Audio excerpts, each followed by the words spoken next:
Hey everybody, how's it going? Hope all of you are doing well on this Monday night in the middle of October. Um, I don't know about you, but I always find the middle of autumn to be a pretty good opportunity to think about these kinds of things that we're going to be talking about in the stream today. Because as things change, as the weather changes, as the leaves change, as everything is marked by change, it gives us an opportunity to think about, the permanence that underlies all of that change. And um, at least in our immediate experience, the most permanent thing that we can grasp is the permanence that underlies our own identity. And it's that I want to talk about today, because that permanence is ultimately rooted in the human soul.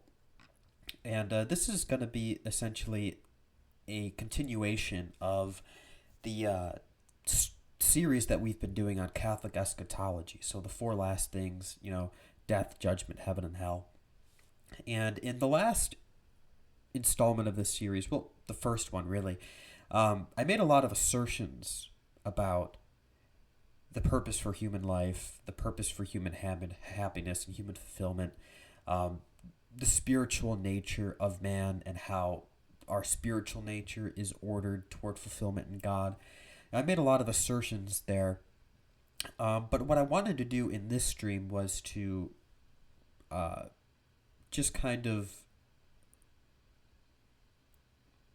walk back a little bit, retrace our steps, and focus a little bit more on how we can know the underlying assumptions that were presupposed by that stream.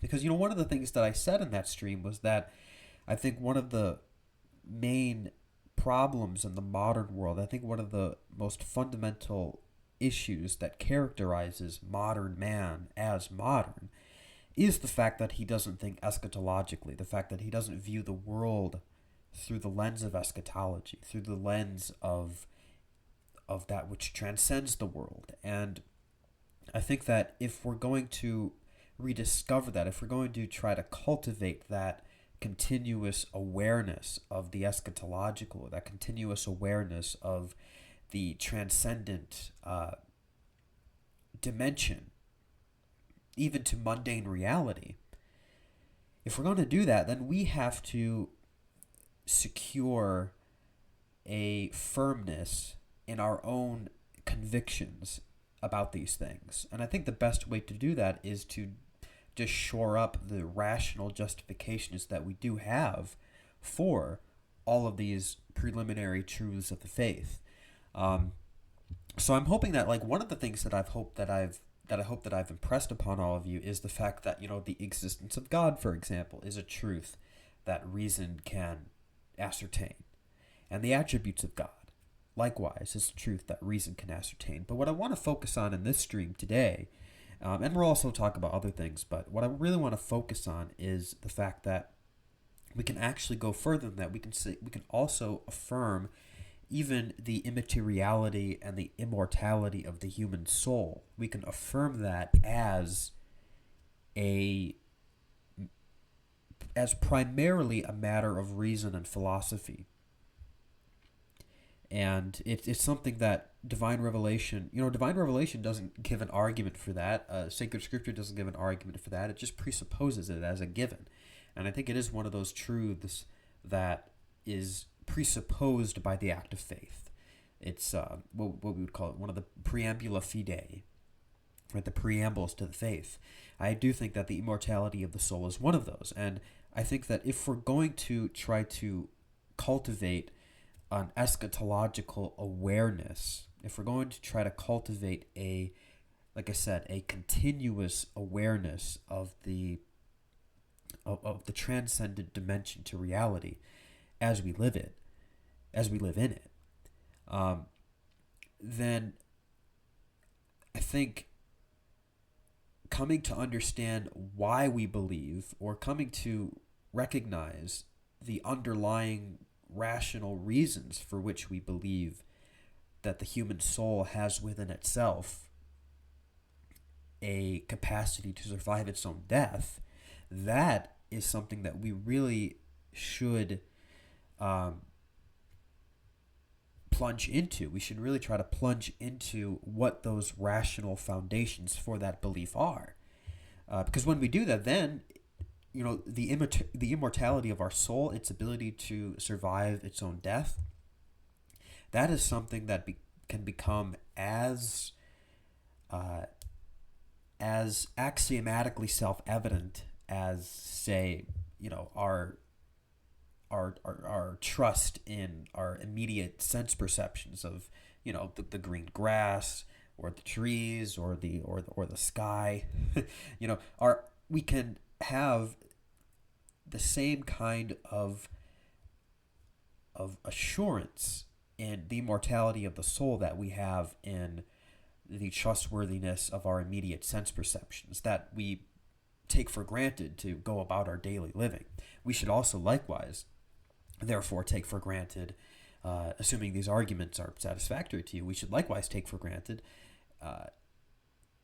our trustworthiness in the immortality of our own soul. So when that is understood as axiomatically as our reliance of our immediate sense perceptions, I think that will help us to think in our daily living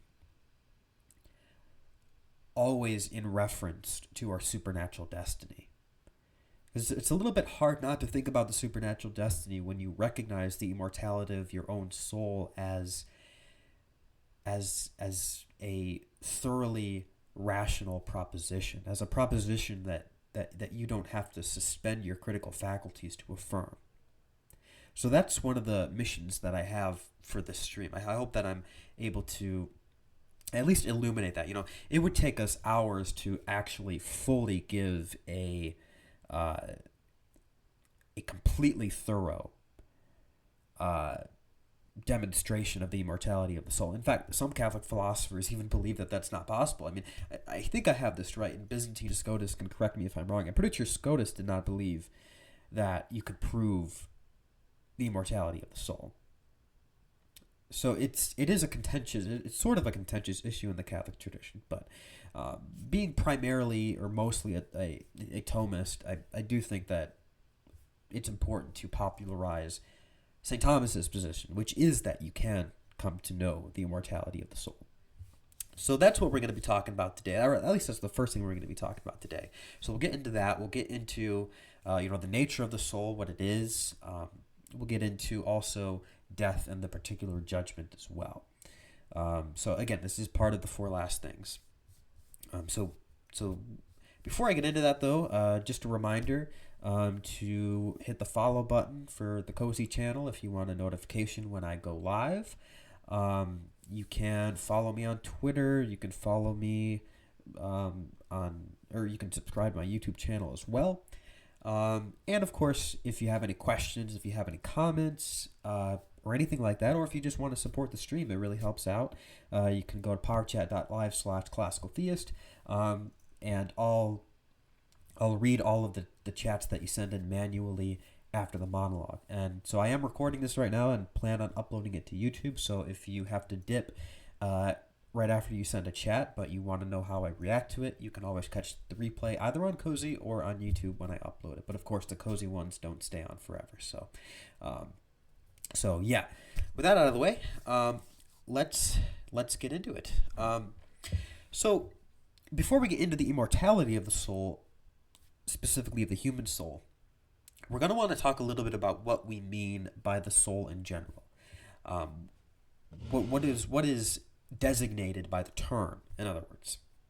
And this is very important because, and I'm sure a lot of you already kind of know this, but it is worth reiterating because when a lot of people hear the word soul, immediately their mind jumps without hesitation to questions about, the afterlife, or about, heaven or hell, or about those kinds of things. And when that happens, that immediately tells me that such people are not conceiving of the soul the way that it really ought to be conceived. Because for a Catholic, especially a Catholic that's informed by the broader like medieval Thomistic tradition, and of course just the broader classical tradition in general, when a Catholic informed by that tradition thinks of the word soul, at least to my mind, I don't jump right to the human soul. I start to think about plants,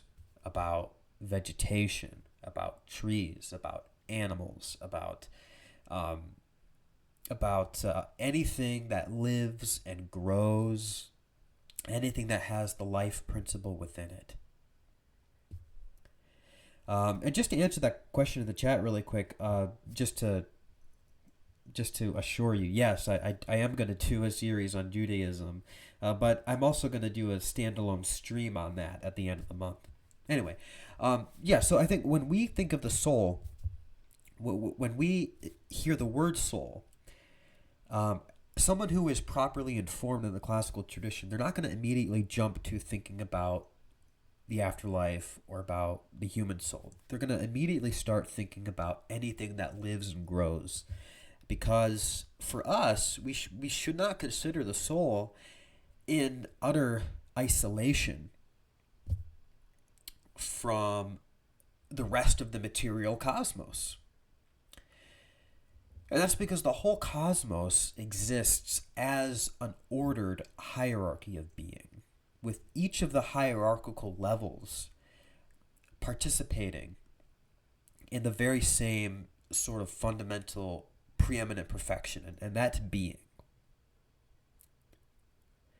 So to conceive of the soul in isolation from how we understand the rest of the material cosmos's participation in being is really to think outside the logic of this hierarchy, which is foreign to Christian metaphysics. Christian metaphysics operates under the assumption that we live in this great hierarchy or this great chain of being, this which presupposes an interconnectedness between all things.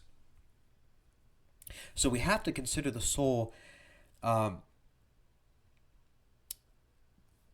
not as just this isolated human phenomenon, but as a higher grade of participation in the same sort of act potency framework that encompasses the rest of the created order. So we have to think of the soul in this more interconnected way, that the soul is just a higher participation in the universal scope of being that encompasses all things. So with that in mind, the soul, how would we define the soul? The soul can roughly be defined as that metaphysical principle whereby a being can act immanently for the sake of its own perfection. So of course, to broaden that a bit, we would say the soul is the principle of life. It's the principle whereby a thing is distinguished between living and non-living. So anything that lives, anything that is animated, anything that is able to act for the sake of its own perfection, which is marked by a capacity for growth, it's marked by a capacity to receive input from the outside world and to act upon it for the sake of its own perfection, that is in itself the soul. Or rather, I should say, that is in itself an activity of something that has a soul. Because that is essentially what the soul is.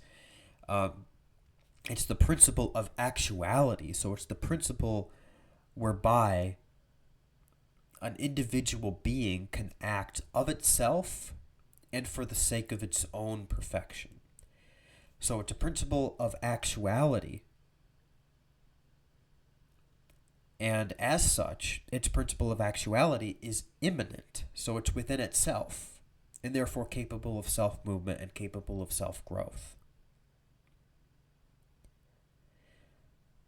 And anything that has that capacity, that immanent capacity for self-growth or self-perfective activity, anything that has that capacity is going to be considered a reality that has a soul.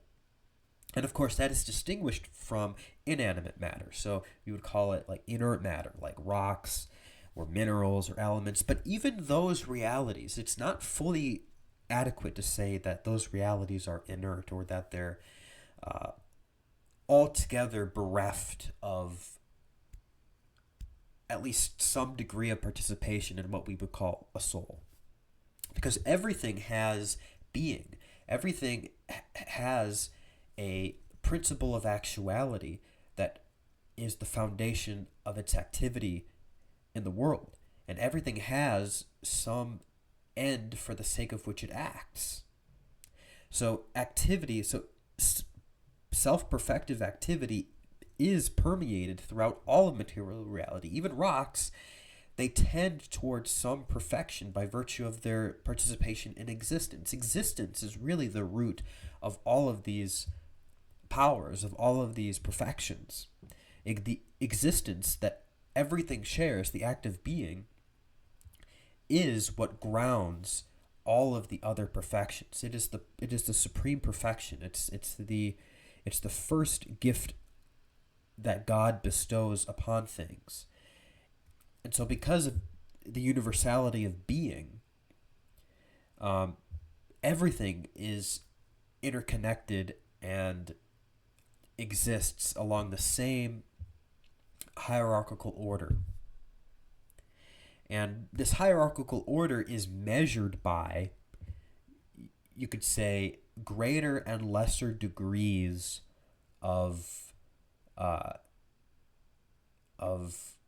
self-possessed perfection.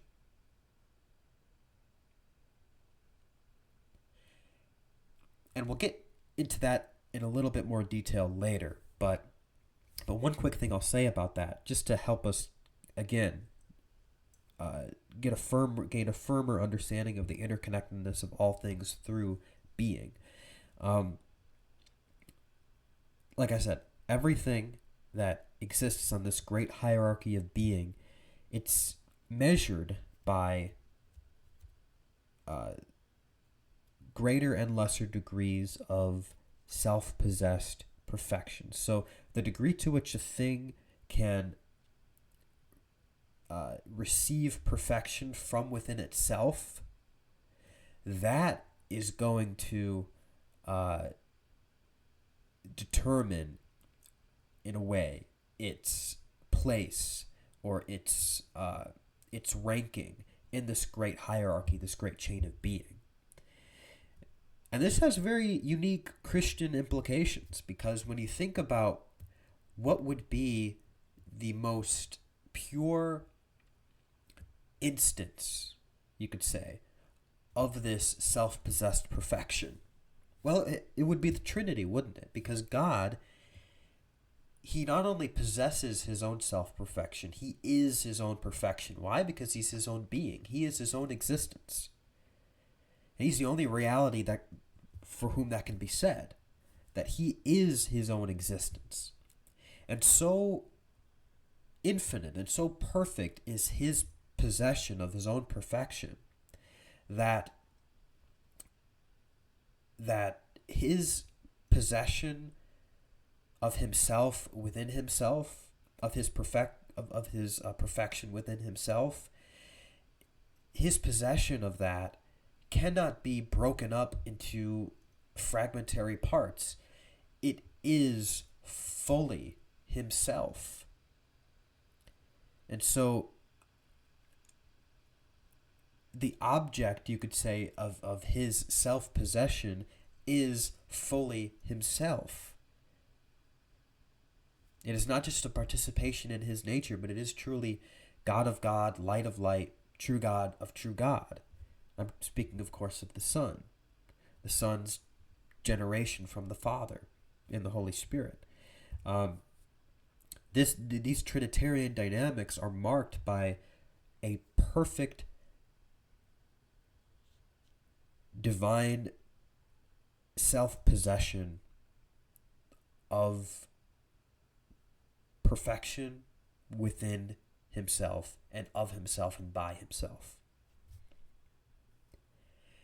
So that's you could say that's what gets at the heart of um, of what the soul is really participating in ultimately.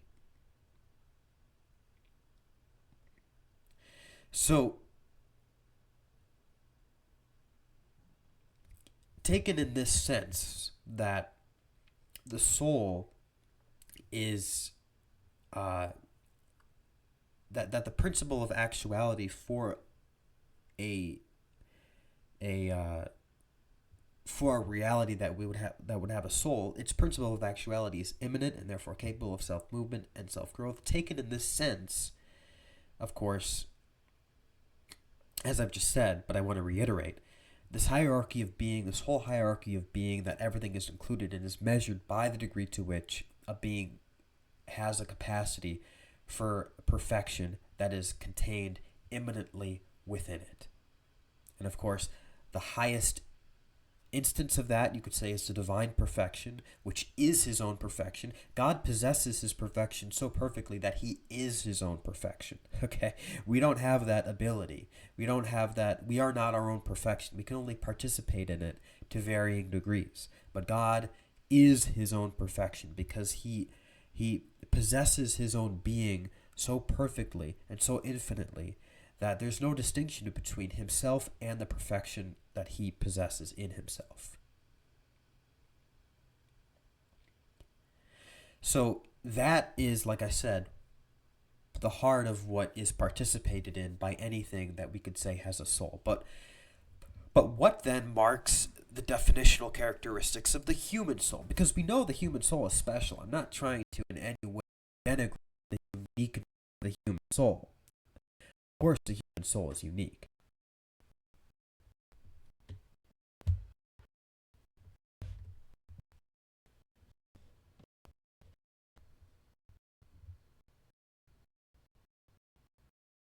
Sorry, one second. Okay. Sorry, I cut out there. I know I cut out. I had to replug some things in. In fact, just one second, if you will bear with me. Just want to make sure that doesn't get unplugged again. Okay.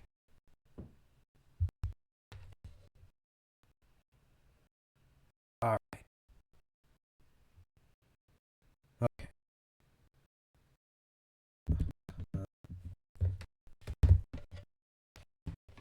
Sorry, guys.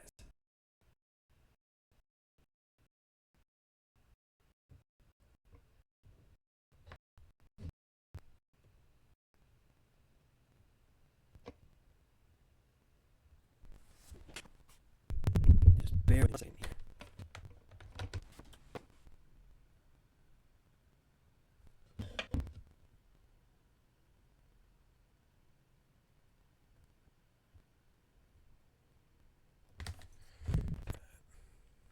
Okay. All right. Okay. Sorry about that. I think it's fixed now. Uh, all right. That should be good. Um, if you're still watching, let's continue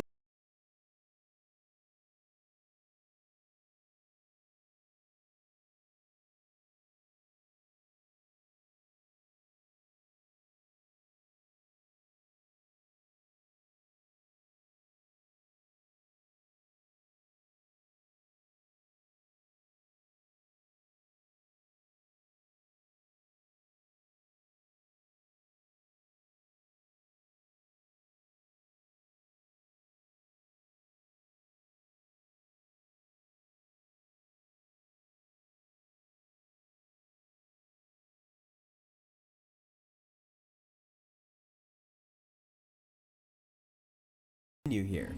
All right.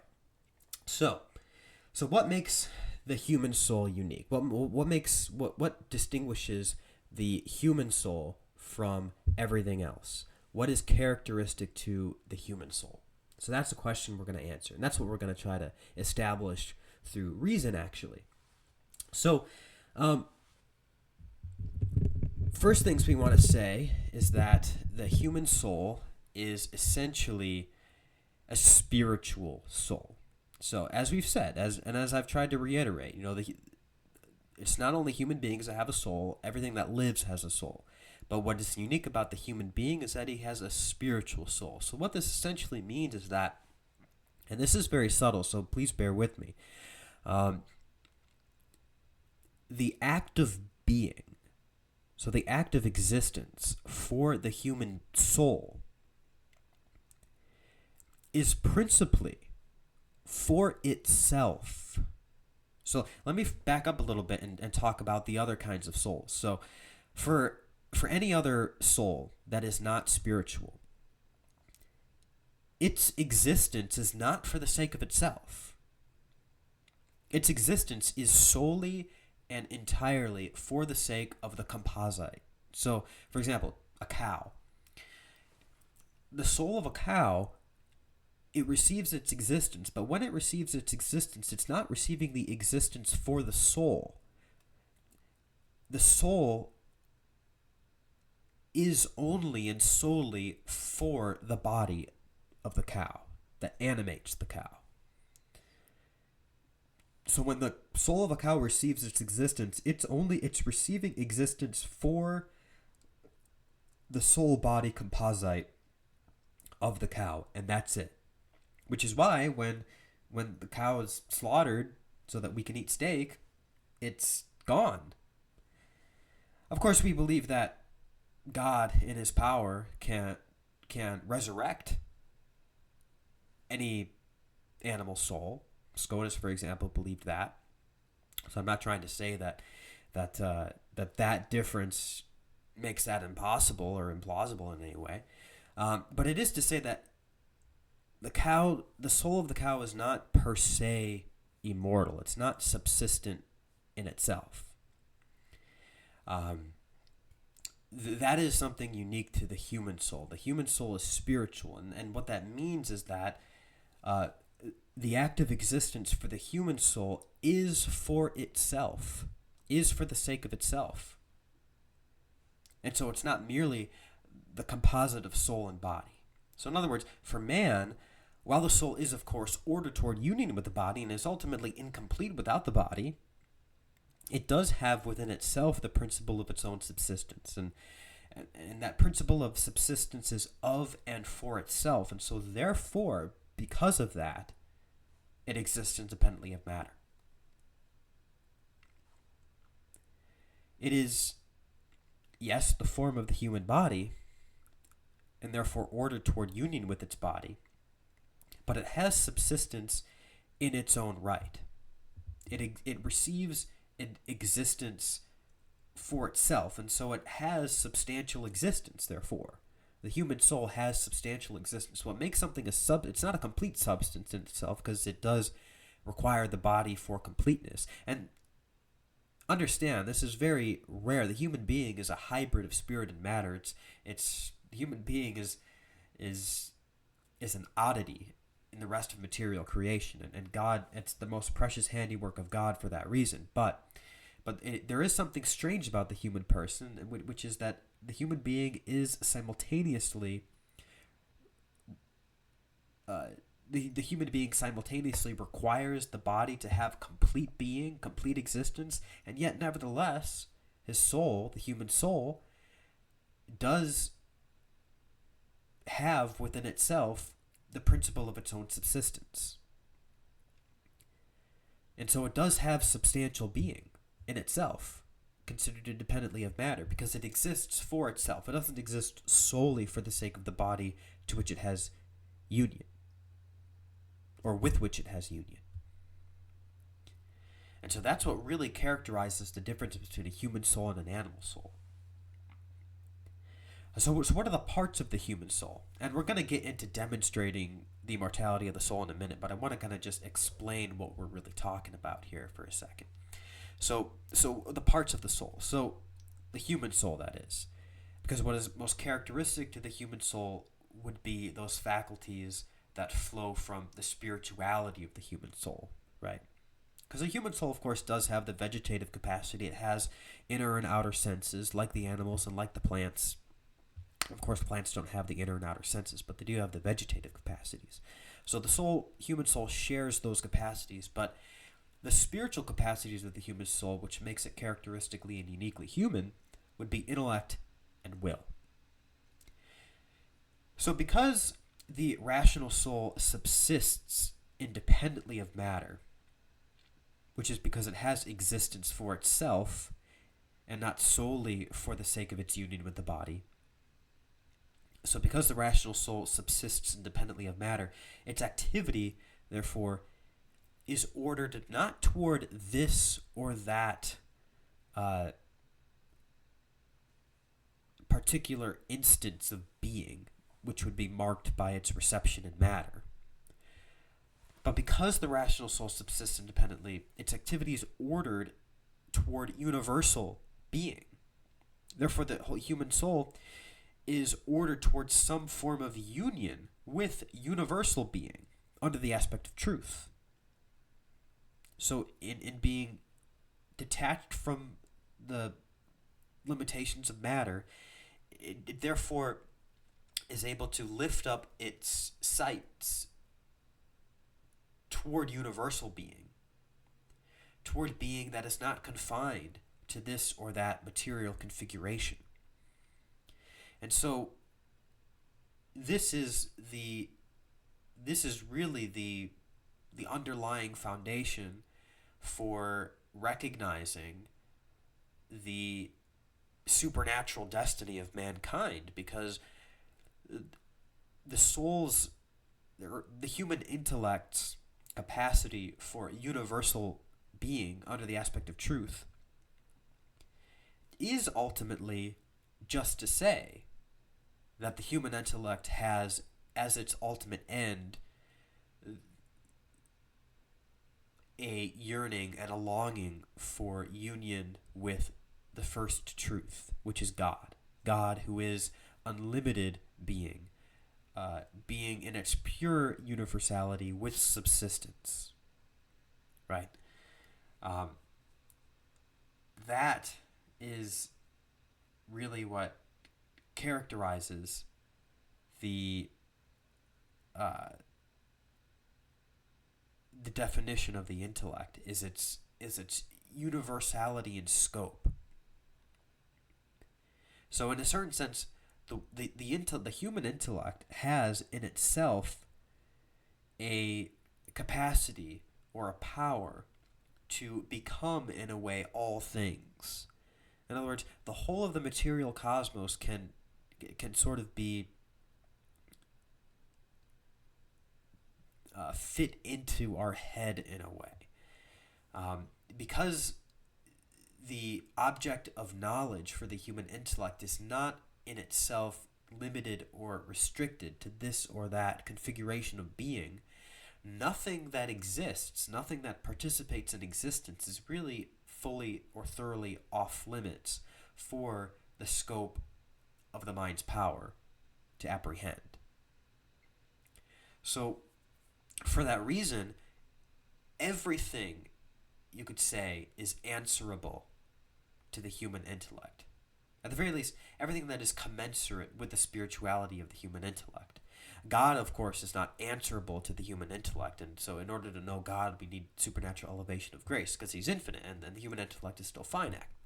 But in terms of first of all, the entirety of the material cosmos, yeah, all of that is answerable to the powers of the human intellect, because it's not confined necessarily to this or that configuration of being in its scope of cognitive power.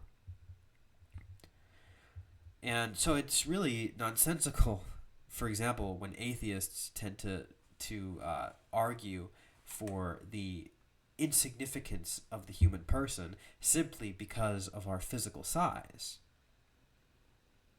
Because in a way,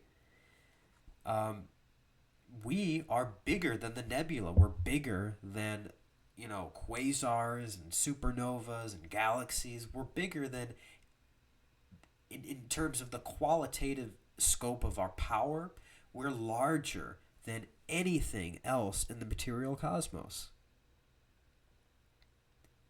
We have within ourselves the capacity to circumscribe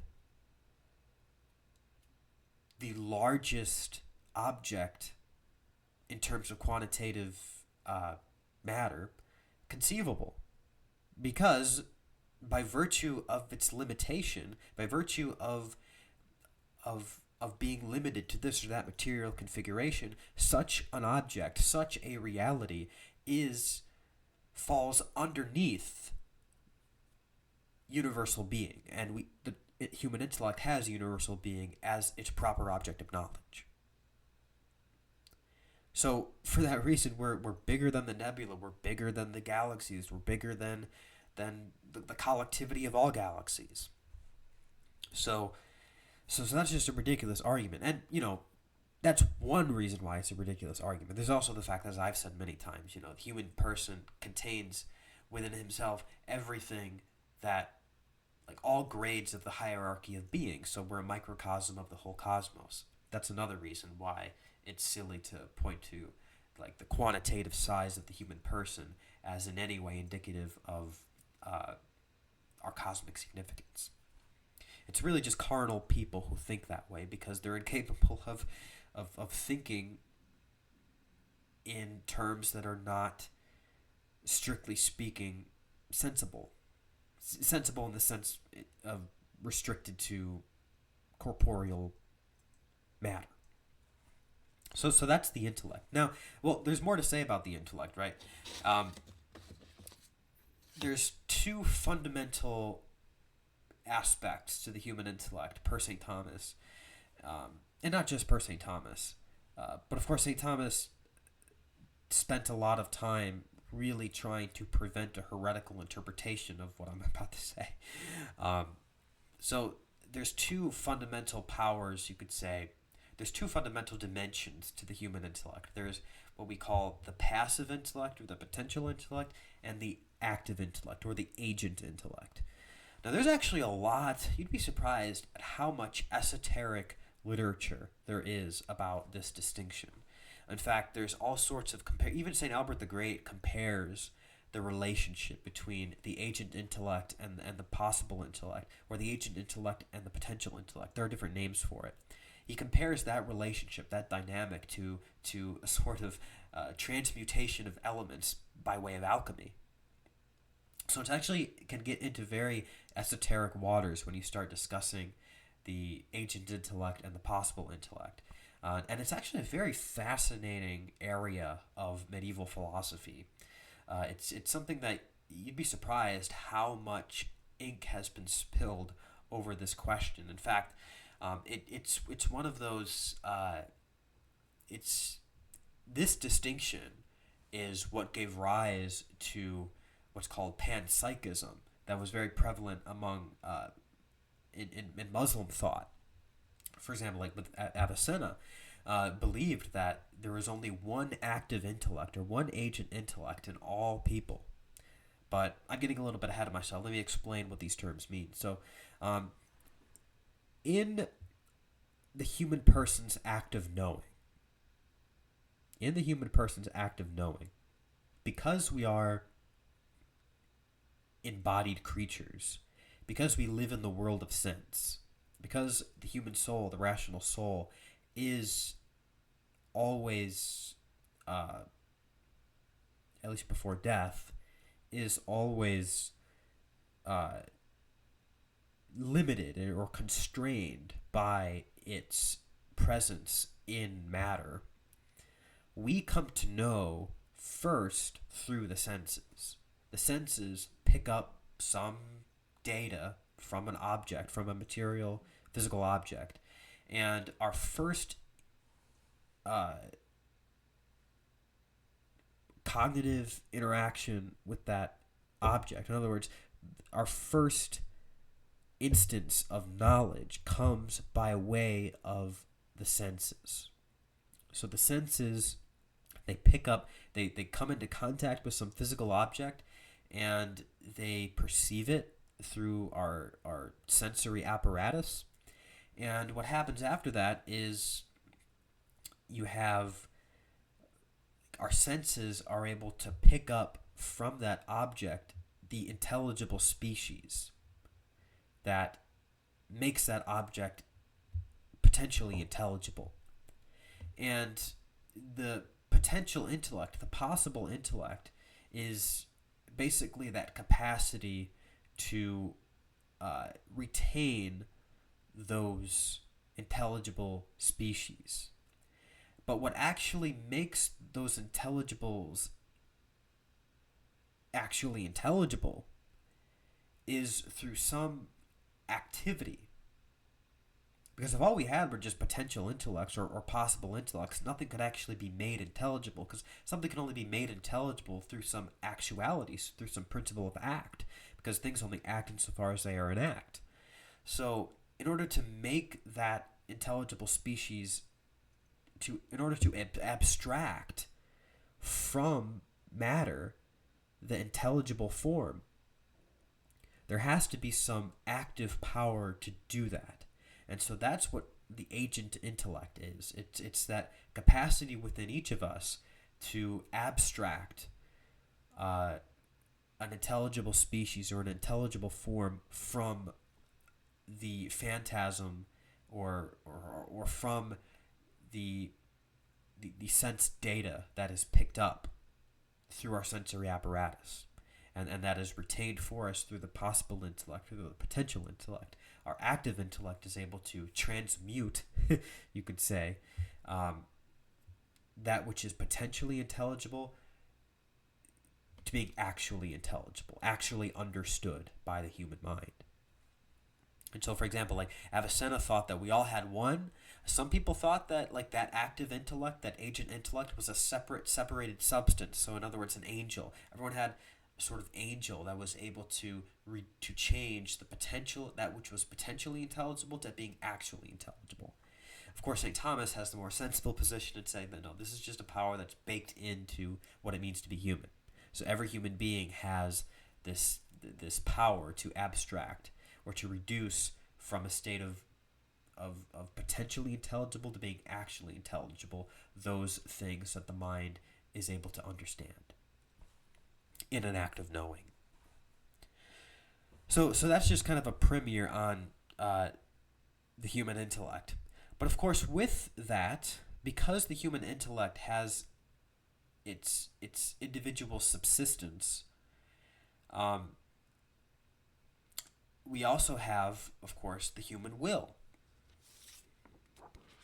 So the human will, because of the rational soul subsistence, its operative activity is not limited by matter, and so the operative activity of the human intellect, therefore, is not limited by matter, and is therefore free, because of it's not limited by matter, and so it's able to, it's able to hover above, you could say, the limitations of matter and act in a way that is free.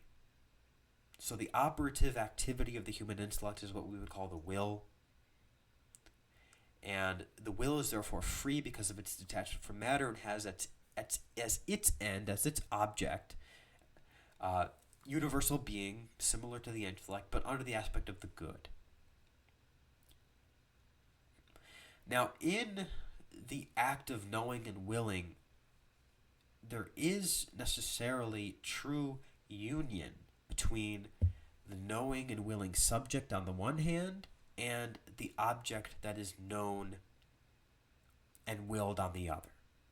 And this is actually has important spiritual implications as well. So, if the human intellect, in some way, as St. Thomas says, becomes that which it knows, and if the human will, in a sense, becomes that which it chooses, then there is really a profound union that happens between the object known and willed and the knowing and willing subject. So when, for example, the intellect grabs hold of some object for knowledge, it's actually a very mysterious process, because on the one hand, like, we know that when the human intellect is engaging with some act of knowledge, or with some object to be known, we know that the human intellect, like, we're not actually, in a way, like, the thing known is not actually appearing in the human intellect, because otherwise, we would have, trees and stuff in our heads. um, so that is obviously not true. But we are still truly engaging with the thing itself. So the form of the thing that we receive through an act of knowledge is an engagement. It's a real engagement with the thing that is known. But it's obviously not a physical engagement. And when when the human intellect receives the intelligible species of some object, it's obviously not receiving the substantial being of that object. So what is actually going on? Well, it's having some form of union with the thing that is known. It's having some form of, you could say, spiritual intimacy with the thing that is known and the thing that is willed. So there's this union at a higher order, at a higher spiritual order, that happens between the thing that is known and willed and the knowing and willing subject.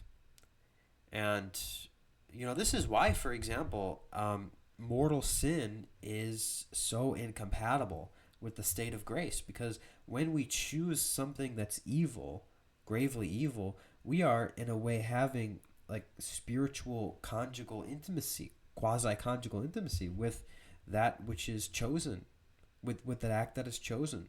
And so we're really kind of engaging in some form of like quasi-conjugal intimacy with evil when we commit a mortal sin. And for that reason, when we're doing that, the indwelling of the Holy Trinity cannot abide in such a state of affairs. And so the Holy Trinity will depart when that happens. Because it's really spiritual adultery what's happening, right? Because we're supposed to have spiritual intimacy with God. And so when we, through our intellect and will, choose something that's gravely evil, we're having intimacy with that thing, with that evil. And so that's why, like, the life of grace cannot coexist with mortal sin. There's a metaphysical reason for that. So let's move on to and talk about the immortality of the soul, because I want to give some like real arguments for that.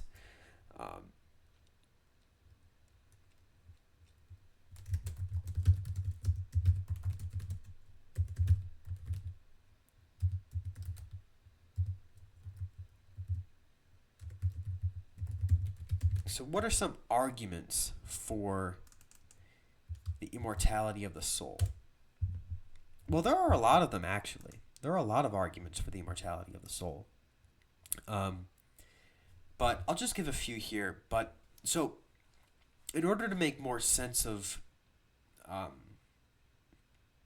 what we discussed in that last stream, I'm going to give a few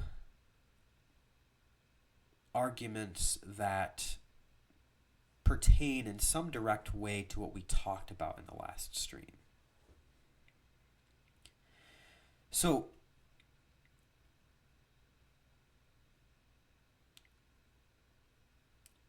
the first argument that I kind of want to give here is from the mind's ability to grasp what we would call universal transcendentals.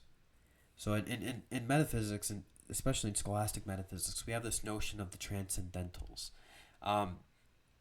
So when we survey the material cosmos, we tend to notice that each thing that exists tends to participate in certain qualities that are so universal, that are so universally shared, that they have to be presupposed before the mind's consideration of any one thing that may or may not exist. So some examples of these transcendentals in the tradition that we have are, being, unity, and goodness.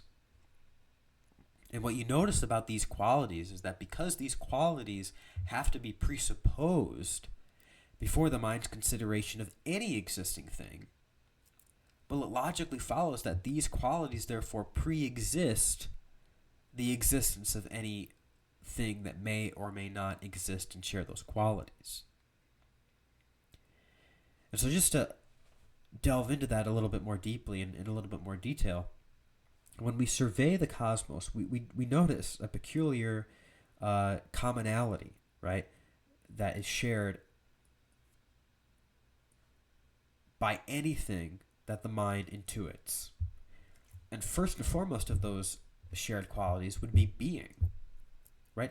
Anything that exists, anything that comes into existence or goes out of existence, conceivably has to at the very least share the same ultimately identical perfection of existence, perfection of being. And this perfection of being is shared by anything that could conceivably exist. And we can recognize that perfection in things by the fact that we see things that come into existence and go out of existence, right? For example, like when you burn down something into ashes, like a tree, for example, if you blow up a tree, then the unity that characterizes that tree as an individual being simply no longer is. It doesn't go anywhere. Like when you blow up a tree, it's not transported into another place. It simply ceases to be. And so that recognition of existence in a thing coming into existence or passing out of existence, that therefore allows us to recognize that this phenomenon of existence that's perceived in things or it passes out of things is shared necessarily by everything that may or may not exist or that could exist. So being, therefore, is universal. It's universally shared. And if it's universally shared, then in and of itself, it's not determinate to any limited configuration or instantiation of being or participation in being. It is in itself, in and of itself, and in its purity, unparticipated. And so because of that, we can recognize, therefore, its immateriality, the immateriality of being as such, as a transcendental. So that's one example. Unity is another example, right? Everything participates in unity. If everything didn't participate in unity, we could not recognize a thing as distinct from another thing, because what allows us to recognize identity is the fact that this thing has an intelligible unity, and this thing has an intelligible unity, and these unities are meaningfully distinct from one another, but for the thing that exists that is different from the other thing, it has a unity of its own. And were this not the case, then identity would be impossible. It's not possible to conceive of a reality that is not in some way unified, because there would be nothing to speak of. So unity is another one of those universally shared in transcendentals. Goodness is another one, but for our purposes here, we don't really have to get into that too much. But because these qualities have to be presupposed before the mind's consideration of any existing thing, then it logically follows that these qualities pre-exist. And if that's the case, then the mind, therefore, is able to have some engagement with a reality that is not in itself reducible to this or that material object, because it itself is removed from the metaphysical constraints imposed on it by matter itself. So the mind, therefore, in considering these transcendental qualities that we've established, is, in considering those qualities, engaging with something that is per se abstracted from matter. And if that's the case, then there's something about the human mind that is able to operate independently of matter, and is therefore unable in itself to be destroyed by any material thing, right? Because if the human mind is interacting with something that is immaterial, and if annihilation of something really only comes about as a result of the dissolution of some material composite, then that means that the human mind, in its ability to engage with the immaterial, is in itself in some way immaterial, and that immateriality is the foundation for its immortality. Because there's nothing that could dissolve it. There's nothing that could dissolve that unity with its existence, because the human mind, the human intellect, receives existence for itself, and therefore there's really nothing that can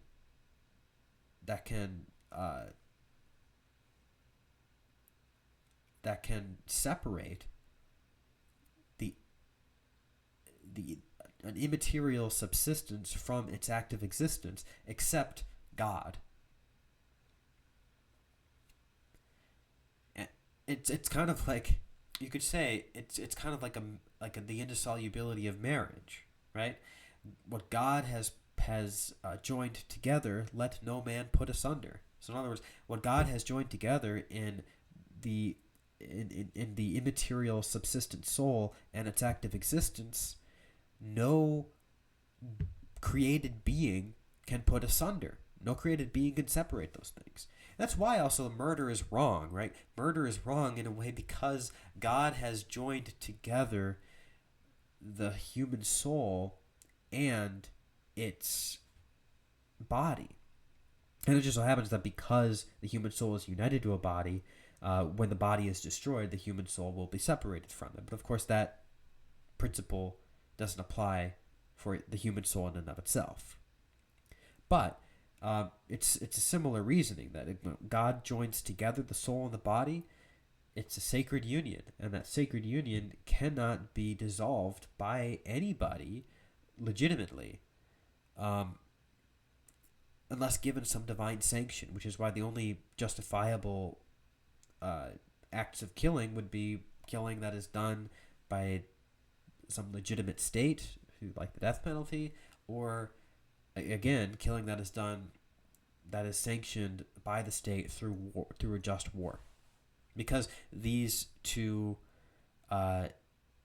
sources, or these two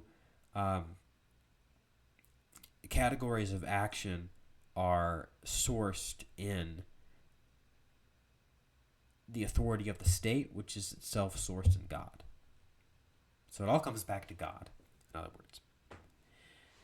So that's the first argument that I think is worthwhile to talk about when getting into the immortality of the soul. So because the soul is able to recognize and interact with and engage with these transcendental qualities that are themselves immaterial, it stands to reason that the soul's essential operative activity is likewise immaterial and therefore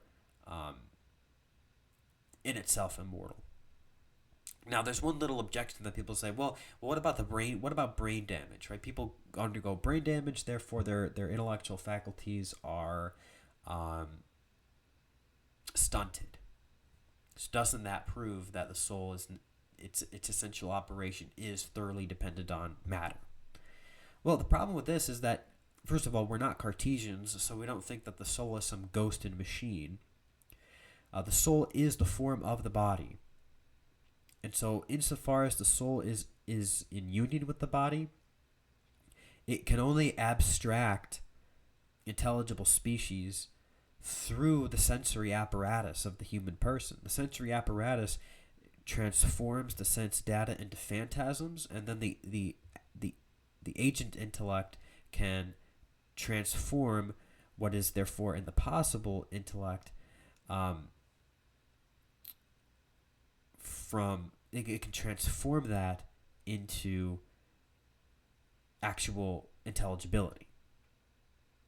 But you can see how that operating depends on, or rather I could say the efficacy of that operation of the soul depends on the sensory apparatus of the brain that produces these phantasms. Because that's how we know. We know through sense data that the intellect is then able to abstract from. And so when the brain is damaged, that ability to produce those phantasms in the imagination is stunted.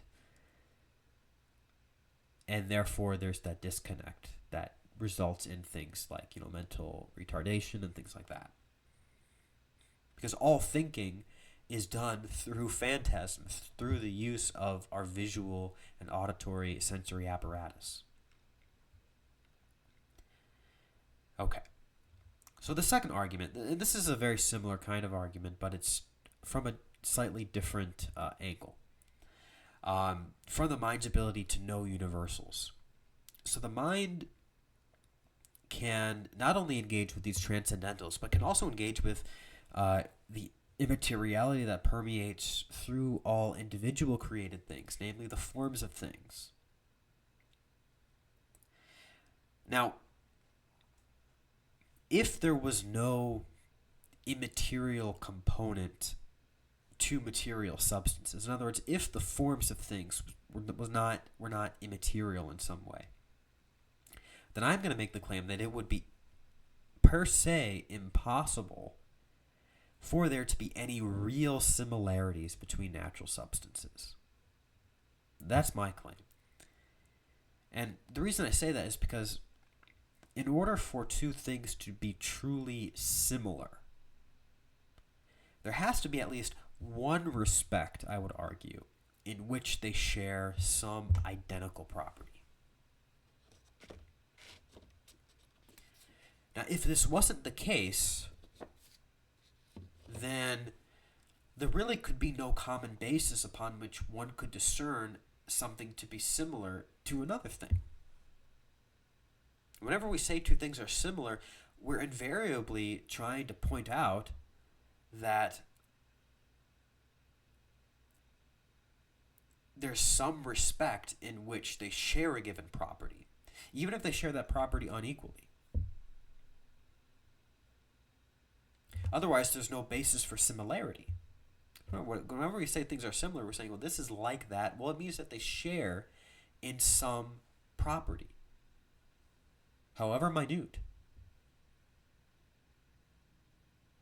So, like, for example, when you have a green apple and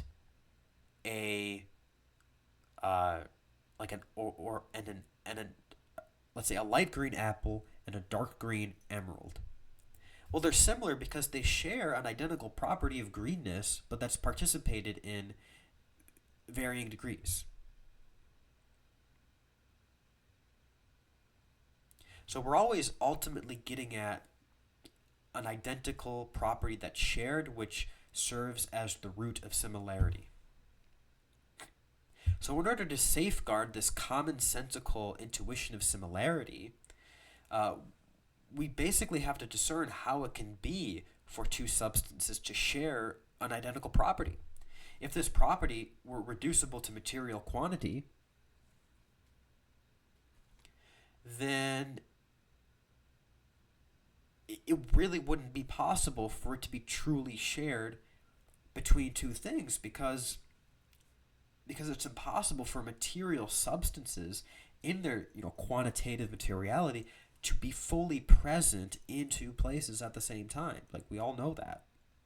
So in such a case, the shared property, it could not exist fully as itself in more than one substance unless it transcended the realm of material quantity. So the shared property, insofar as it is shared, has to transcend quantitative matter in order for it to be participated in by two or more realities. So because of all of that, shared natures or essences, they must be immaterial in themselves. And therefore, any subsistent reality that could abstract the immaterial from the material has to share in the immortality, or rather in the immateriality of what is abstracted. So therefore, the human mind, because of that, is immaterial, and therefore the human soul is immortal.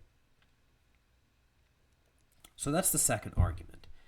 The third argument is basically from the mind's ability to know the existence of God. And obviously, this argument presupposes the existence of God. And I guess, look, I mean, if you can be convinced of the existence of God, not believing in the soul would just be kind of stupid. But,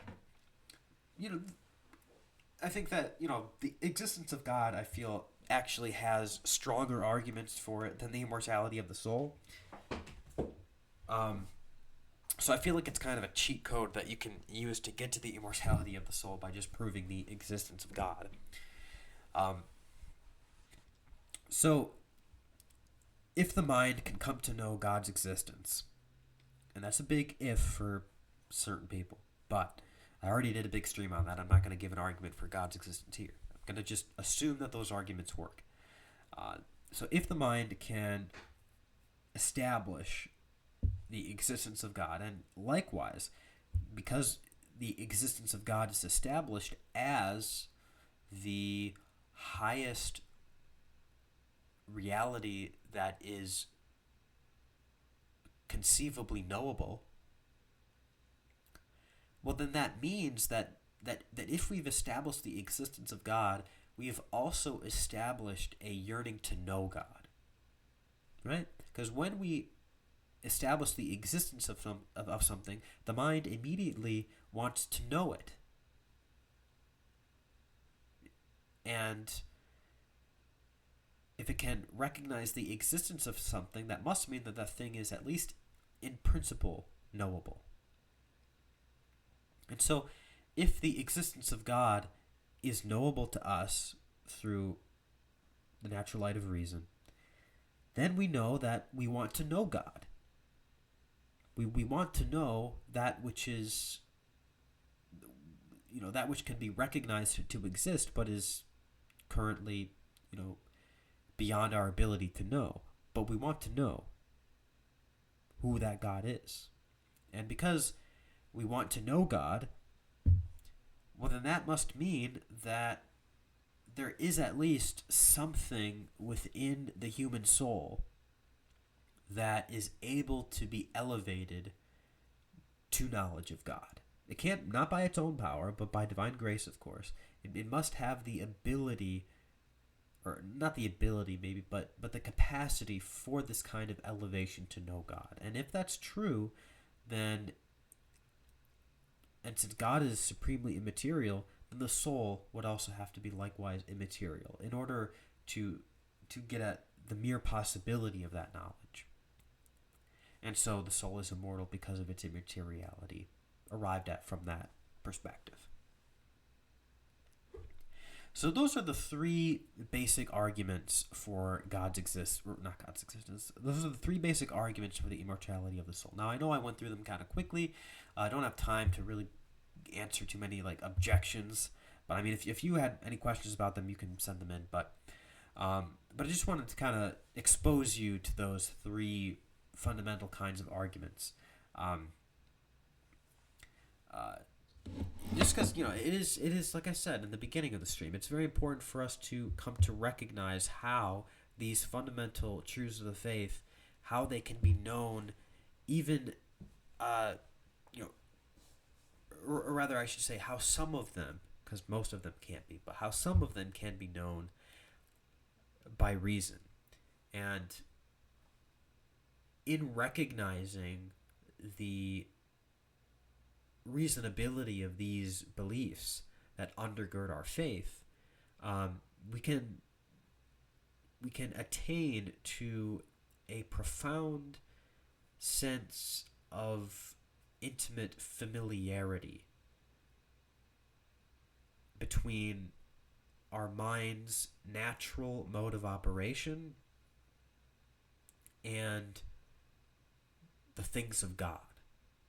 And that building and establishing and cultivating that intimate familiarity, I think, is very spiritually helpful, because if you can kind of recognize the truth of our religion, or at least the truth of fundamental underpinnings of our religion, if that can be recognized in a way that is commensurate with our natural mode of operation, then the presence of God and the presence of the things of God can be more intimately felt in our daily lives. And when it's more intimately felt in our daily lives, it becomes a little bit maybe easier to see the futility of sin and the futility of living a life without God.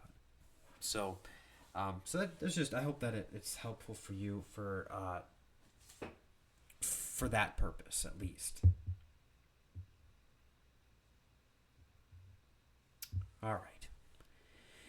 So moving on to the death and the particular judgment. So the first things first, we want to say that God did not create death, but He created humanity in the state of original innocence with the superabundant grace of immortality. So this kind of immortality, of course, pertains to the whole person, and that is a grace. So I've just been done saying that the immortality of the soul is by virtue of its nature, and that's true. But that's not true for the whole person. The whole person is not immortal by nature, because the whole person includes the union of the soul with the body.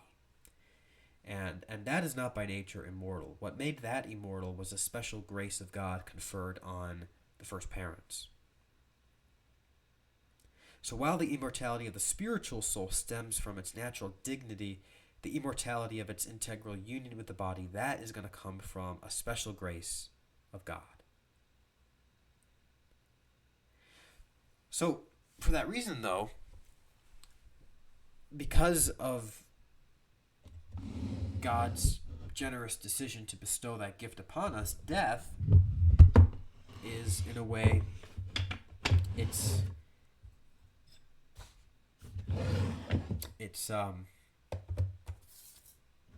not supposed to be there. And that is something that, is not fully unique to the Christian revelation, but it is pretty unique, and that we do believe firmly that God always meant for us to be immortal, and so death is kind of an odd thing. It's not truly unnatural in the strict sense, but it is unfitting, because the soul and the body are meant to stay together. Like the soul, for the soul's complete perfection requires its union with the body. So because we recognize the soul as immortal, the human soul is immortal, that in itself speaks to the unique fittingness of the soul's perpetual union with the human body. And so death in the world, human death in particular, we just recognize it with the help of divine revelation. We recognize as a consequence of us having lost some grace that God had always wanted to give us in His wisdom. And so it's really an interruption. It's a grand interruption of the original plan of creation. That's because through that intimate union that I spoke of between the soul and the body, we were meant to fulfill the purpose for which God created the entire material cosmos in the first place, by enabling the soul and the body to partake of the divine nature, and in so doing, enable the whole of the cosmos to have some share in theosis. Because we are that hybrid of spirit and matter, which encompasses everything in some way. And through sin, therefore, death results in the separation of the soul and the body that is out of alignment with God, and therefore that disturbs the whole order of creation. Council of Trent, in terms of how death entered the world, it teaches in its decree on original sin that Adam subjected himself to sin by his transgression, and therefore transmitted this deprivation of divine life, which is the crux of original sin. He transmitted that to the rest of humanity. And so that really is the heart of what the redemption is all about. Because, without the incarnation, suffering and death would be this permanent obstacle between us and God. So without the life, death, resurrection of Christ, there would be no way for the immortal soul to retain the union with the body that it always has longed for.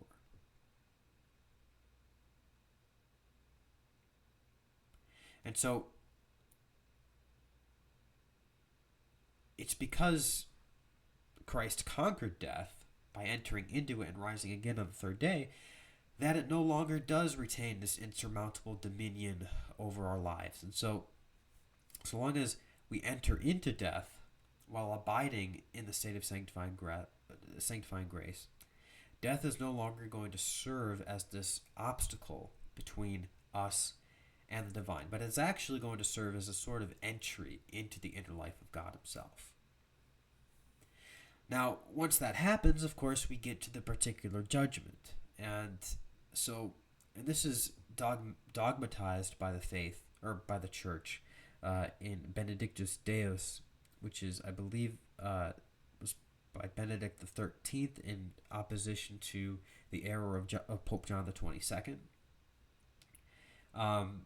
And so the church dogmatically declared that immediately after death, we have the particular judgment, in which, by a divine sentence of judgment, the eternal fate of us, of the deceased, is decided. And this is a result of Scripture, or rather, our knowledge of that comes from the sacred Scriptures. So for example, in Hebrews 9:27, it says, "It is appointed for men to die once, and after that comes to judgment." And St. Paul says that each will receive his pay according to his works. And so there's actually some interesting metaphysical reasons for why this takes place immediately after death. So why is it, for example, that the soul's fate after death is sort of immutably stamped in its orientation toward or away from the good? So why is that? Why is that metaphysically? Why does that make sense? Well, there are some various opinions in the tradition on this point, actually. So, for example, Scotus and Suarez actually hold a view on this that I think is quite problematic. And maybe I'm getting it wrong, but as far as I can tell, Scotus and Suarez, they believe that the principal reason why the damned soul, for example, is immutably stamped in its malice and therefore can't repent is because God just refuses to offer the grace after death. So if God decided to offer grace to a condemned soul, then presumably that soul would have the ability to repent. And I just find this view to be quite problematic, especially given the universal salvific will of God. I mean, I think that we really have to believe that God, because he always loves us, because his love for us is permanent and constant, no matter what, if the damned soul was able to repent, he would accept that repentance. But of course, they're not able to repent. So what is the real satisfactory metaphysical reason for that? Well, there are some Thomistic approaches to this question. So, for example, Cajetan, who is probably one of the most famous classical Thomists, his view is more rooted in metaphysics, in that he regards the soul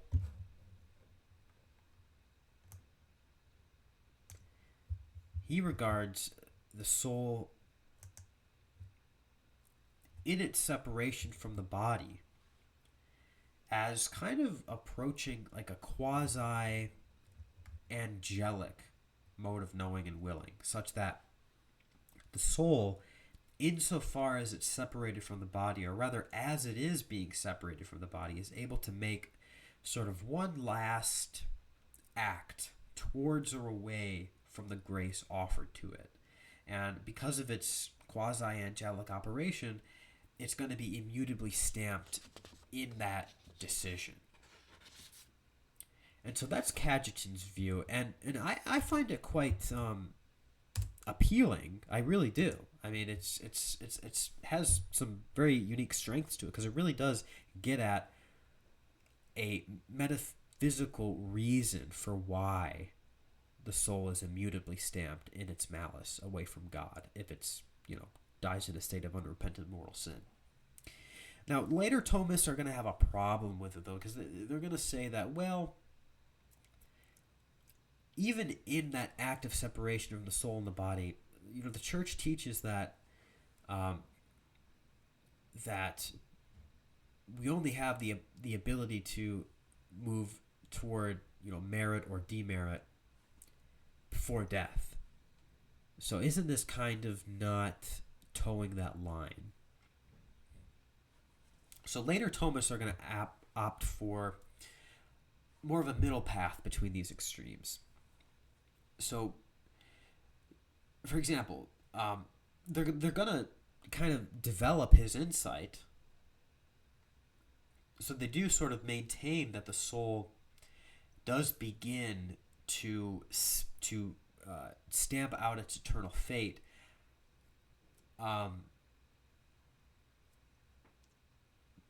through its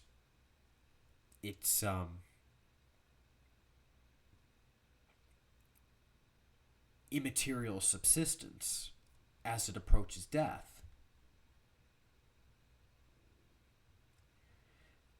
But rather, they're not going to say that there's one last act in the separation of the soul from the body in death that determines that fate.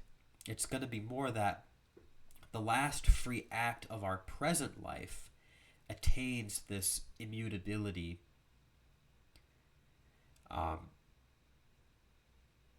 through the separation of the soul from the body. So our last free act kind of leaves a state of the soul that once the soul separates from the body, that last free act attains that quasi-angelic foresight of intellectual vision, such as would fix it immutably in eternity. And so I'm not necessarily going to, resolve that debate, but I think that somewhere between Cajetan and the later Thomist opinions is where we want to go. So, last thing I want to say about it, though, is that it's really important for us to focus almost exclusively on the particular judgment and not on the general judgment. So, as Christ indicates, it's very spiritually important for us to focus more on abiding in the state of grace here and now, because it's going to come like a thief in the night, right? The death that we're all going to encounter is going to come like a thief in the night, and our eternal destiny is going to be decided at that moment. And, you know, whether we live through the second coming of Christ or not, uh, for us at least, none of it's going to matter unless we die in that state of grace. So that's kind of the last thing I want to say about that. So um, now let's move on to our power chats here. So if you want to support the stream, if you want to ask a question, if you want to make a comment, you can send that to powerchat.live/classicaltheist. Before we get to those, though, I want to just go over some books that I think are really helpful in understanding the nature of the human soul, and its immateriality and its immortality. So I want to do that really quickly. First book that I'm always going to recommend every time I do one of these eschatology streams is Gilles Life Everlasting, and the Immensity of the Soul, and it's his theological treatise on the four last things: death, judgment, heaven, and hell. This is just a really wonderful spiritual read. It's also it's pretty substantive, like intellectually, like it's really good. He doesn't take very many rhetorical liberties in this book, so it's very straightforward. It's very helpful, especially when we're navigating these very spiritually important insights and truths of the faith. So I strongly recommend this book. I think it has some of the best descriptions of heaven and the beatific vision, which we'll get into when we get to that part of the series. And it's always important for us to think about, at least to the extent that we can, to think about how heaven is. In other words, what are the dynamics? What are the spiritual dynamics of the beatific vision? Because when we meditate on that, the more we think about that, the more we're going to want it. Like, the more we're going to strive for it, the more we're going to want to avoid anything that would prevent us from reaching those heights. So I really strongly recommend that you read that. You could also read Benedict XVI's Spe Salvi, which also contains some of those similar sorts of descriptions. Just to give you a little taste of it, though, I'll read one of those really quickly, because it is really good. And I want you to just kind of have a sense of how he describes these things. So let me just really quickly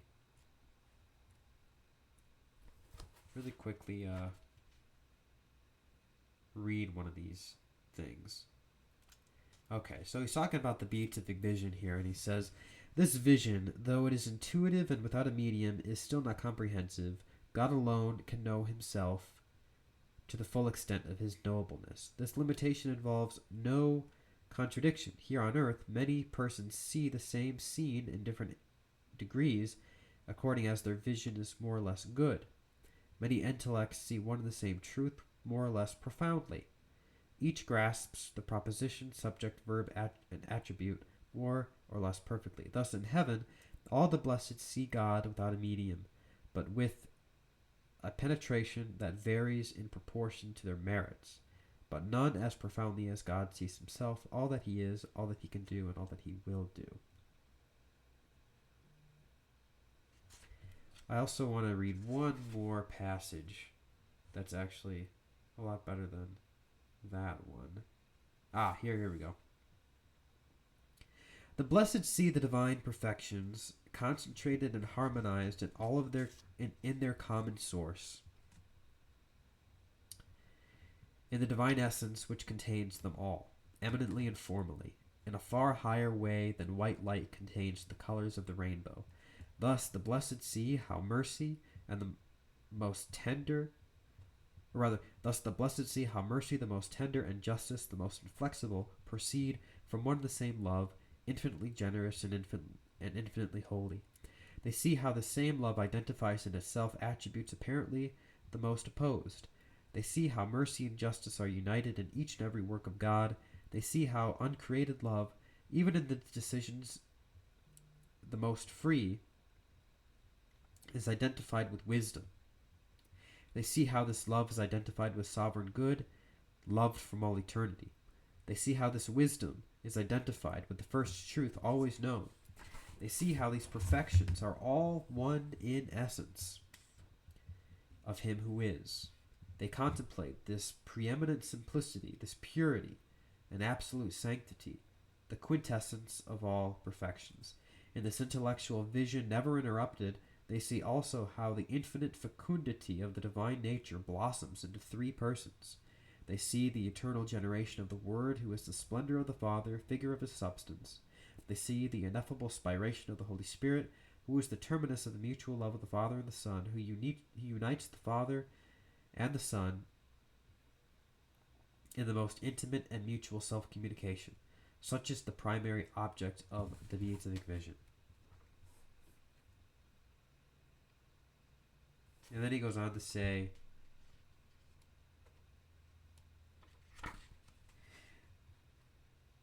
the beatific vision of the saints is measured by the unique instant of immovable eternity. The joy of that instant will never pass away. Its newness, its freshness will be eternally present. As the vision will be always new, so likewise the joy which flows from the vision. So that's a really important insight, because a lot of people think of heaven as just an endless succession of individuated events.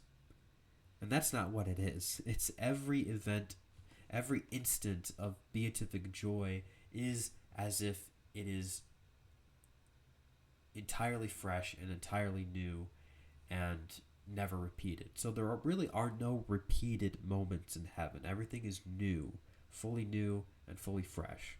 Because God is infinite, and his infinite richness contains an infinite kind of freshness. So that's life everlasting.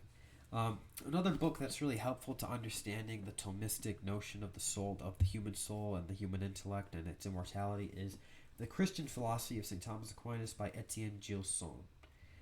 This is a really good kind of introductory read. It is introductory, but it's also very dense, and it takes a long time to really digest and comprehend and read. But it's really good. The Christian Philosophy of St. Thomas Aquinas. You should also read the Christian Philosophy in the Middle Ages by Gilson, because it surveys a lot of varying medieval views about the soul as well, not just the Thomistic views. So you want to get that one too. This one is really good, and it's really helpful, called An Elementary Christian Metaphysics by Joseph Owens. Joseph Owens is one of my favorite Thomists, and he really does. It's all metaphysics, but he also talks about the metaphysics of spiritual being. He talks about the metaphysics of what it means for the soul to be spiritual, what it means for the soul to be detached from matter. So he gives some good demonstrations for that, and really good insights into what is most characteristically spiritual about the human soul, and also what is most characteristically divine about God. So you can't go wrong with that. So this book is really good. Again, it's called An Elementary Christian Metaphysics by Joseph Owens, Monsignor Owens. And this one is also really important. This one gets into a lot of detail, really good detail about the mechanics of human cognition. And it's called, this is by Robert Edward Brennan, Dominican. It's called Thomistic Psychology, a philosophic analysis of the nature of man.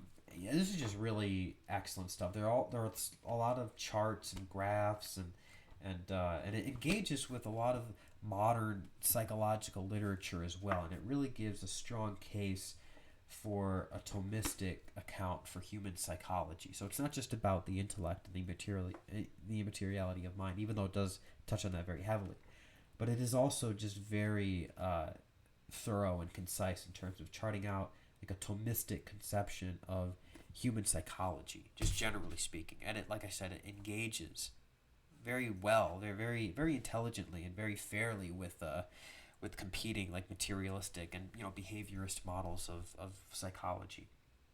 So that's also a really good one to get. Another one that's kind of introductory is Reality, a Synthesis of Thomistic Thought. Gergo Lagrange in that book also gets into the materiality of mind and the immortality of the soul. Edward Fager's Philosophy of Mind is pretty good if you want something a little bit more rudimentary. Scholastic Metaphysics, his book on that is also pretty good, and Aristotle's Revenge is also good in interacting with the science. So just a lot of books there that might be helpful to explore this topic a little bit more detail. Okay, so let's get into the power chats here.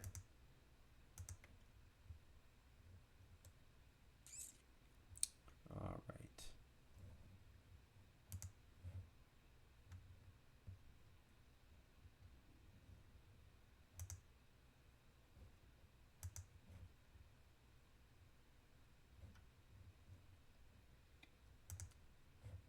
So Anonymous with $2 says, God bless. Thank you very much, Anonymous. God bless you too.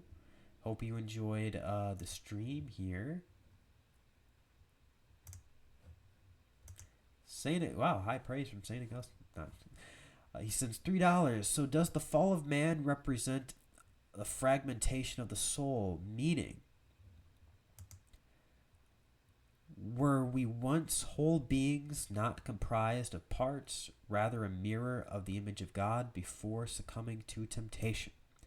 Well, I wouldn't put it quite that way. I mean, there's a sense in which that's very true. So, like before the fall of man, we did have a stronger integral unity of all of our powers, of the faculties of the soul. And the body, because of this more integral unity of the soul with the body had a properly ordered subjection to the soul. So there was a proper ordering and harmony that obtained between the body and the soul. Now, that being said, all of the parts that go into what constitutes like the ontological nature of man, all of those were still parts. So like it's not as if we had like greater like greater metaphysical simplicity per se, but those parts by virtue of a stronger principle of unity were able to operate more harmoniously with each other. And so because the body obeyed more directly and was more directly subject to the powers of the soul, we had these preternatural gifts. We were the body, the soul was able to simply command obedience from the body, and the body would obey. And that was also true with the human person's relationship to other things in the cosmos. So there was certainly a stronger bond of unity between the soul and the body, but I wouldn't say it erased the metaphysical distinctions that constitute our material makeup. But there were some fathers who did think that. I will say that much. So Anonymous sends $5. Thank you very much for that. Really helps. Thank you. Which church fathers did Saint Thomas Aquinas look up to, or draw inspiration from in particular? Well, that's a great question. I think that for certainly Saint Augustine, of course, is most commonly cited, and he relies, I think, most heavily upon Augustine. He certainly treats him with, I would say, some of the highest degrees of authority, for sure. However, there's a whole bunch of others. Actually, he draws very heavily on Dionysius. He draws heavily on Dionysius throughout the Summa Theologiae. And he draws heavily on him in his metaphysical thought, and also in his spiritual thought and entire theological thought. Dionysius is one of the most quoted church fathers within the entire Summa. He also draws heavily on Chrysostom. He draws pretty heavily on Isidore of Seville. He draws very heavily on St. John Damascene, actually. He actually does draw quite a bit from the Eastern Fathers as well. the Eastern Fathers of the Church. So he draws heavily on St. John Damascene, heavily on Gregory the Great as well. He quotes Gregory quite often. Let's see. I mean, he really, I mean, you'd be hard pressed to find a church father that he doesn't draw on. But in terms of the most important one, okay, there's also St. Ambrose, of course. Let me think. I would say those are the most common fathers that he draws inspiration from. But as you notice, it is kind of it's a combination of both Eastern and Western fathers. So he does breathe with both lungs of the church, so to speak. Um, and I think that's often overlooked. I think people don't appreciate that enough about him, that he really does draw heavily from the tradition of the East, just as he draws from the tradition of the West. Um, but yeah, so certainly Augustine, Dionysius, Chrysostom, uh, Gregory the Great, Ambrose, Jerome, uh, Isidore. Um, yeah, I think those are the most common. I could be neglecting a major figure, though. Let me think. Am I? I don't think I am. But yeah.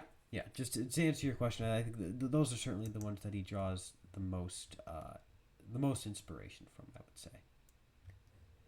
All right. Well, thank you everybody for tuning in.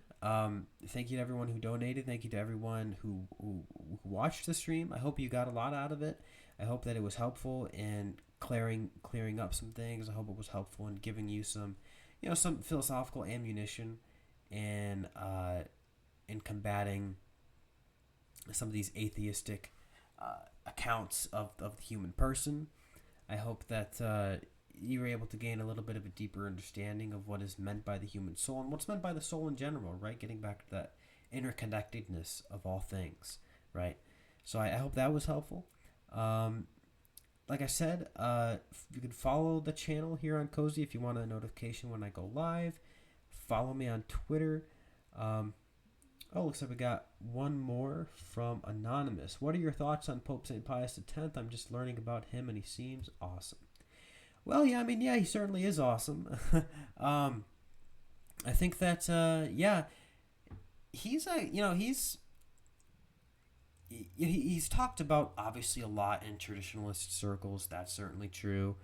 But I think that he's someone that you should meme about less and read about more.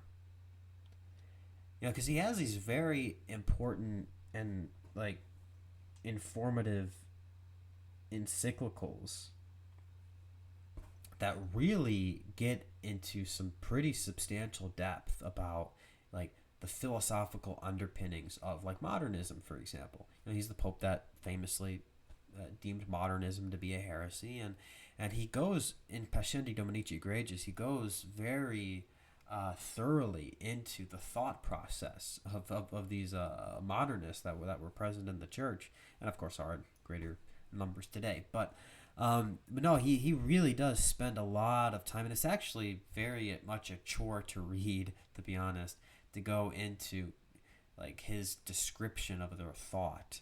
Like, it's kind of strange that you find such like philosophical rigor in a papal encyclical. Like, usually they, at least in that time period, they try to get right to the point. Okay, what are we trying to condemn, and what do you have to believe as a Catholic? But he goes into some pretty deep waters in terms of the philosophical foundations of modernism. So he's very much a pivotal player in terms of shoring up like an Orthodox Catholic's obligation to not just adopt or not just accept the terminology of the faith, but to actually accept the precise senses in which the church has declared certain teachings to belong to the deposit of faith, because that's a core tenet of modernism, that they will keep the basic like phraseology or language or terminology of the doctrines of the faith, but they'll just insert meanings that run counter to the senses in which those terms were defined by the church. So Pius X was really helpful in clarifying those things for us, and in clarifying the necessity for a Catholic to truly believe in the perennial teachings of the church in the senses in which they were defined. So that's very important. He was also, very influential in cultivating like an actual and important sense of our liturgical participation, like on part of the laity. He was actually very helpful in solidifying the liturgical movement at the time and supporting it, um, and cultivating it. So he contributed to the laity's deeper participation in the liturgy. I would say that initiative kind of went off the rails a little bit eventually past him, but no, he was very helpful in furthering that along. He also promoted frequent communion, which again touches on our need to participate in the life of the liturgy. So no, I mean he was a firebrand. He combated modernism. He included condemnations of modernism in his magisterium. And no, he was a great warrior for the faith, a great defender of the faith. And you should cultivate a devotion for him. A very holy man, a very pious, very pious man. Pius was. So you definitely want to look into his life. He was also very much. He had a good and healthy spiritual detachment from material possessions. He lived very humbly. I think he kind of exemplified what a humble pope should really look like. Not getting into like what are really tend to be ostentatious displays of humility. He didn't do that, but he did live with austerity, within his own, within how he actually lived as pope. So yeah, definitely very important figure in the church, in the life of the church. So, but obviously don't go down too many rabbit holes about it, because then you can run into all sorts of wrong interpretations of his legacy. But no, you read his encyclicals, read his writings. I think there you'll find the most spiritual benefit in terms of looking into Pius X. And we got one more. Sir Gibby sends $10. Well, thank you very much. Really appreciate that. That really helps me out. Thank you everyone who donated. Thank you to everyone who watched. I hope this was helpful for you. I hope my answers to your questions were good and helpful. God bless all of you. And I'll see you in the next stream. Next stream is going to be...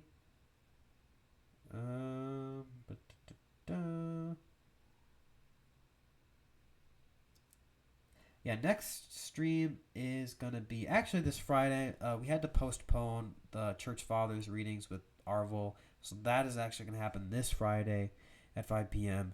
We're going to be going over the dialogue with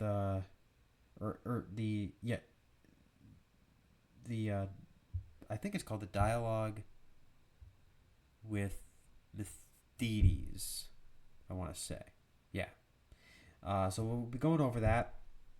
And then on the 25th, we're going to continue the Mysteries of the Faith series. And we're going to really delve into the papacy, the papal primacy, defending it, talking about the magisterium of the church, what it is, what it means, how best to understand it, what is the degree of submission that we owe to the non-definitive magisterium, I'll probably also refute some of Lofton's positions that he has there during that stream. So we'll get into all things papacy, all things magisterium on the 25th.